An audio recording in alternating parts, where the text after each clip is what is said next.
आपको यूपी की तमाम दमदार खबरें बताएं जो दिल्ली से आ रही है, देश से जुड़ी हुई, को लेकर पीएम मोदी की अगुवाई में आज बड़ी बैठक हुई जिसमें जम्मू कश्मीर के अलग अलग दलों के 14 नेता शामिल हुए और ये बैठक अब खत्म हो गई है। ज्यादा मीटिंग चली है और ये बड़ी बैठक अपने आप में बड़ी पहल। जम्मू खत्म किए जाने के बाद ये पहली बैठक करीब 2 साल होने को है। अगस्त 2019 में ये हुआ था, धारा 370 को खत्म किया गया था और उसके बाद हमने कहा हम लोगों ने कहा कि पहले बुलाए, कुल पिछले साल से ये मन था कि बुलाऊं, लेकिन चूंकि कोविड था तो कोविड में इतने लोगों को इकट्ठे बुलाना, बल्कि उन्होंने ये भी कहा कि पोस्ट कोविड ये सबसे बड़ी इस हॉल में हुई है, ये सबसे बड़ी है कोविड में। तो लेकिन एक विंडो निकला तो इस विंडो में हमने बात की। आजाद साहब, आज खबर आई है कि चुनाव आयोग भी जल्दी, मतलब परिसीमन आयोग जो है जल्दी ही बैठक बुलाएगा, सर्वदलीय बैठक। वो मुझे मेरी जानकारी और नॉर्मल सी बहाल करनी है। हैं कि तुरंत डेमोक्रेसी बहाल रखी, कि हम ब्यूरोक्रेसी के खिलाफ नहीं है, ब्यूरोक्रेसी सरकार का, लेकिन ब्यूरोक्रेसी सरकार खुद अपने आप में लड़ी का काम नहीं कर सकती है।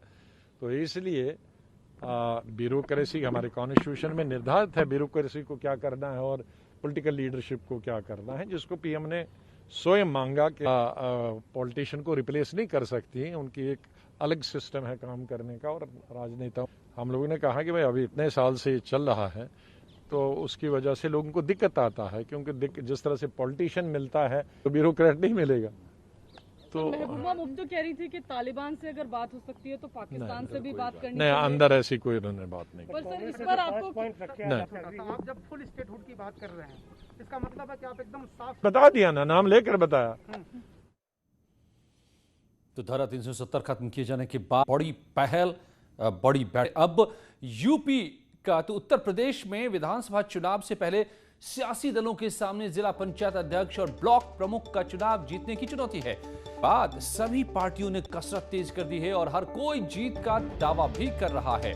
बीजेपी ने दावा किया है कि सबसे ज्यादा जिला पंचायत अध्यक्ष बीजेपी ही जीतेगी। वहीं विरोधी दल भी पूरी ताकत लगा रहे हैं और जीत को लेकर दम भी भर रहे हैं। हालांकि विपक्ष ने बीजेपी पर सरकारी मशीनरी के गलत इस्तेमाल का आरोप भी लगाया है। समाजवादी पार्टी और बीएसपी दोनों का आरोप है कि सत्ता का डर दिखाकर प्रशासन की मदद से बीजेपी जिला पंचायत की सीट। बीजेपी ने विपक्ष के तमाम आरोपों अब अपने धन का, अपने बाहुबल का जगह जगह ऐसे लोगों को टिकट दे करके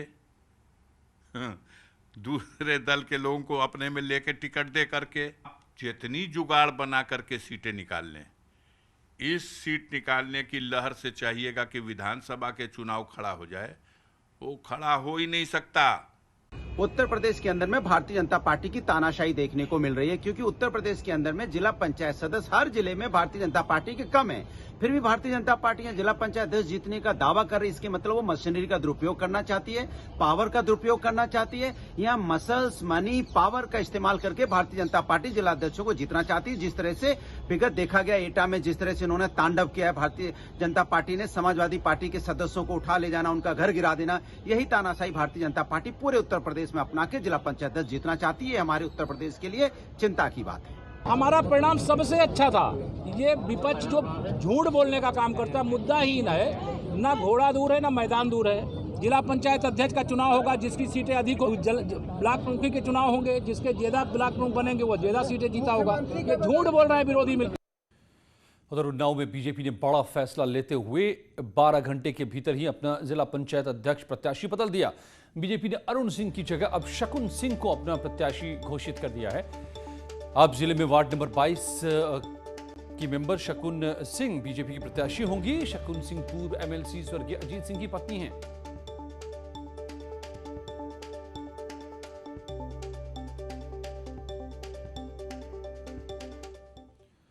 और विधानसभा चुनाव से पहले यूपी में अब अलग अलग सियासी रंग दिख रहे हैं।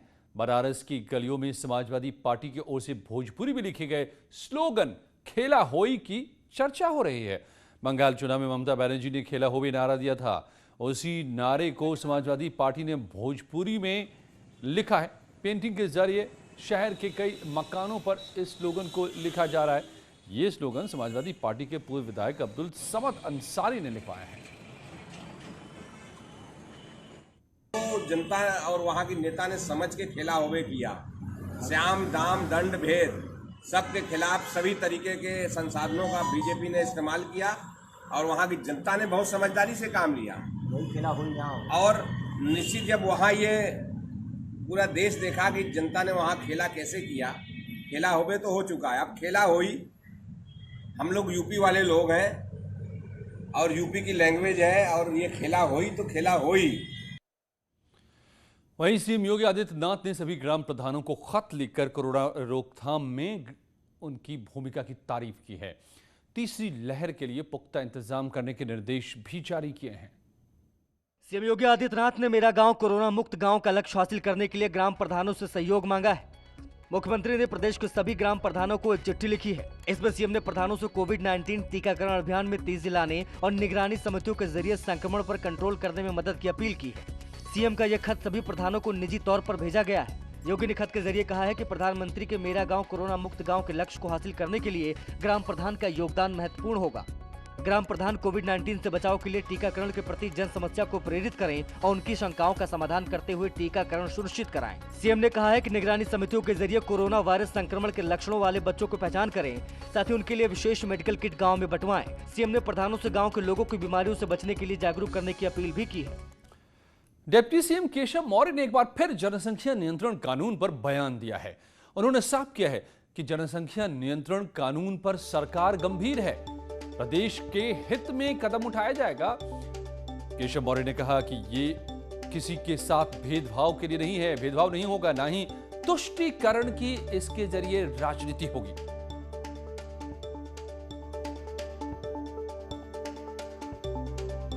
जनसंख्या नियंत्रण को लेकर क्या सरकार आने वाले वक्त में कोई प्रस्ताव कानून लाने जा रही जनसंख्या नियंत्रण? निश्चित तौर से सरकार बहुत गंभीरता से विचार कर रही है और जो भी प्रदेश के देश के हित में होगा हर वह कदम उठाया जाएगा।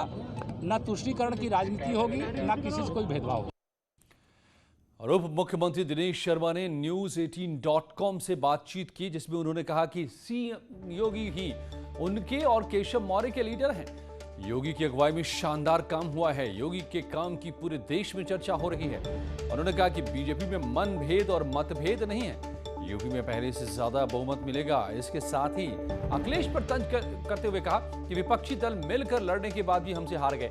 अखिलेश यादव ने टीके पर दुष्प्रचार किया। महामारी के दौरान अखिलेश घर पर बैठे रहे, जबकि बीजेपी कार्यकर्ताओं और नेताओं ने लोगों की मदद की। मुख्यमंत्री ने भी कोरोना काल में पूरे प्रदेश का दौरा किया।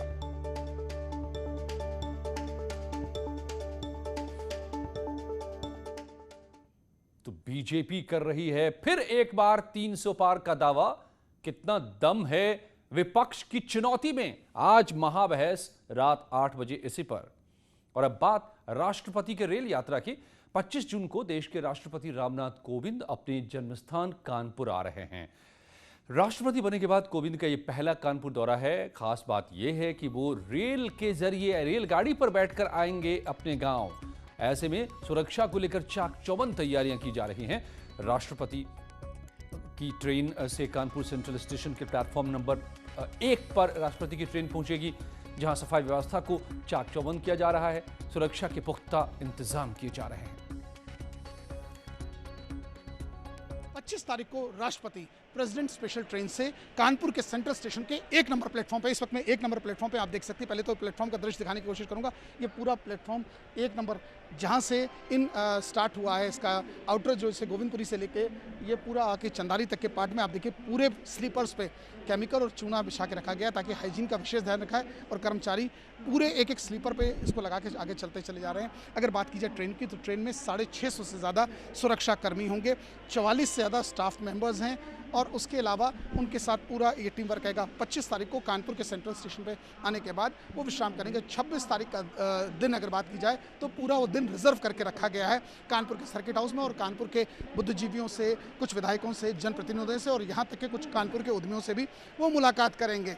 उसके बाद अगर बात की जाए 27 तारीख को, तो 27 तारीख को अपने पैतृक गाँव जाएंगे और वहाँ कानपुर देहात में पूरा दिन रहने के बाद यहाँ लौटेंगे। 28 तारीख को यहीं इसी 1 नंबर प्लेटफॉर्म से यहाँ से लखनऊ के लिए रवाना होंगे। यानी 25, 26, 27 और 28 की सुबह तक राष्ट्रपति यहाँ रहेंगे, जिसको लेके रेल प्रशासन ने सारी तैयारियां पूरी कर ली हैं। आशीष पांडे के साथ अमित गंजू, News18 कानपुर।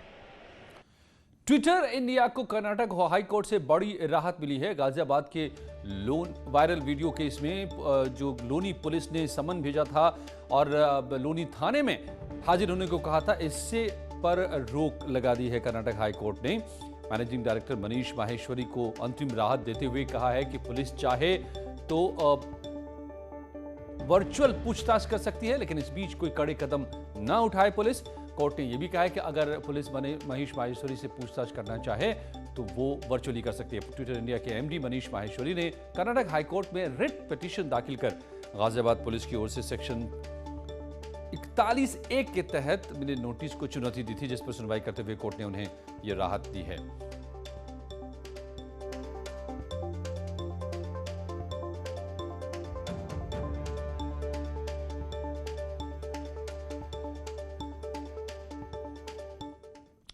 और यूपी एटीएस ने अवैध धर्मांतरण केस की जांच तेज कर दी है।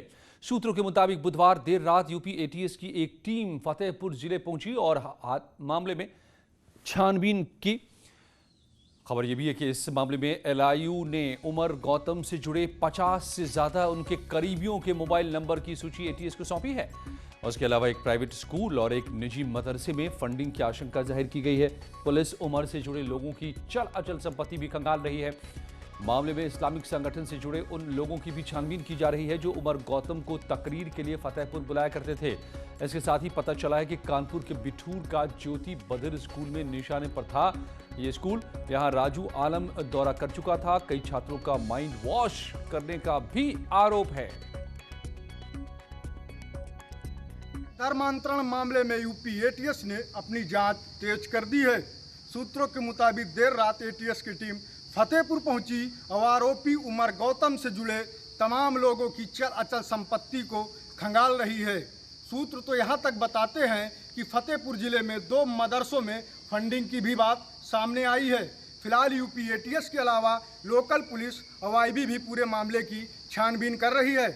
वीडियो जर्नलिस्ट मनीष कुमार के साथ डीएस यादव, न्यूज़ 18 फतेहपुर। बड़ी खबर इस वक्त आ रही है। सीएम योगी ने राज्यपाल से मुलाकात की है। आनंदीबेन पटेल से मुलाकात की है। राजभवन जाकर मुख्यमंत्री योगी ने शिष्टाचार मुलाकात इसे कहा गया है, मगर एक बार फिर से मुलाकात मुख्यमंत्री और राज्यपाल की है। तस्वीर उसी की। पिछले दिनों कई बार मुलाकात का यह सिलसिला चला है और अब हम बात करें पिछले 2-3 हफ्तों की, तो ये तीसरी बार मुलाकात है राज्यपाल और मुख्यमंत्री की, शिष्टाचार मुलाकात।